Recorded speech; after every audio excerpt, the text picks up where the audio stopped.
Bonjour, ici c'est François Cluzet, vous êtes sur le tapis rose de Catherine. 11.6, c'est le titre d'un film français, une histoire vraie réalisée par Philippe Godot qui raconte le casse du siècle en France où un homme, Tony Muselin, s'est envolé avec 11,6 millions d'euros.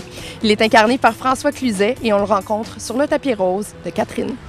Je suis juste un type comme vous. Donc il était garé là. Ouais. Et à l'intérieur, il y avait une grosse livraison qu'on venait charger de la Banque de France. Combien? François, vous avez fait partie de ce film 11.6 qui est inspiré d'un fait divers. Jusqu'où vous avez eu à vous documenter pour incarner le rôle de Tony Muselin? Et c'était très intéressant parce que vous savez qu'ici en France, on a beaucoup parlé de lui et qu'il est devenu un héros du jour au lendemain.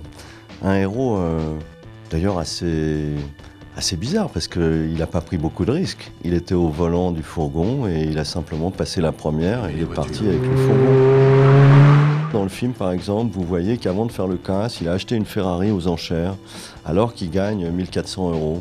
C'est un type qui ne dépense pas un centime, qui à force d'économie se paye une Ferrari. Mais cette Ferrari, elle représente pour lui comme un progrès social. Il n'est plus un ouvrier, il n'est plus simplement un smicard à 200 € près, mais il devient partie de la jet set parce qu'il va avec sa voiture à Monaco, il passe devant les yachts et il a l'impression de faire partie de ce monde. Et pour vous, ça vous a fait plaisir de conduire cette Ferrari? J'adore les voitures. Je n'accepte que les rôles où je conduis des voitures. C'est bien. Après Intouchable, il y avait la Ferrari. Ah, mais Intouchable, c'est pas moi qui conduisais, malheureusement, c'est Omar. La force d'un acteur, c'est un travail que je connais bien, mais qui en même temps m'est très mystérieux.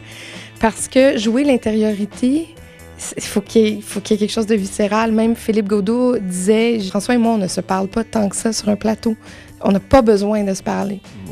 Oui, je crois aussi qu'il y a des rôles, pas tous si tu veux, mais bon, on peut avoir un type d'Isère qui n'arrête pas de parler, simple comme tout, comme on est là tous les deux, où j'ai l'impression que je pourrais tout vous dire, je n'ai rien à cacher.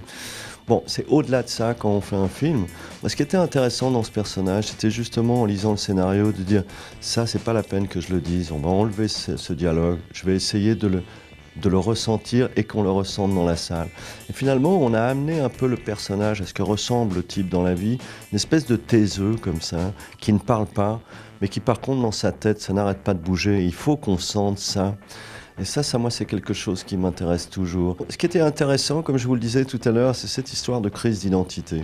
Parce que moi, j'ai ressenti ça quand j'étais jeune. Je venais d'une famille très modeste et je ne l'assumais pas trop. Et donc, j'avais une photo de mon père tenant la porte de la Rolls de son patron, mais on ne voyait pas son patron. Et je montrais à tous mes copains la photo de mon père tenant la porte de la Rolls. Ça devenait évident que c'était la sienne. Cette histoire de crise d'identité sociale, j'avais ça en moi. Évidemment, les choses se sont évaporées dès lors que j'ai souhaité devenir un acteur, parce que je rentrais dans une catégorie dite d'artiste.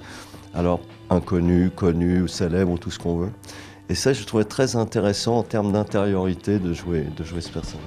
Vous savez pas grand-chose, hein, monsieur Muselin. 11.6 avec François Cluzet prend l'affiche le 5 avril. Bon cinéma. Vous êtes le De Niro français. C'est gentil.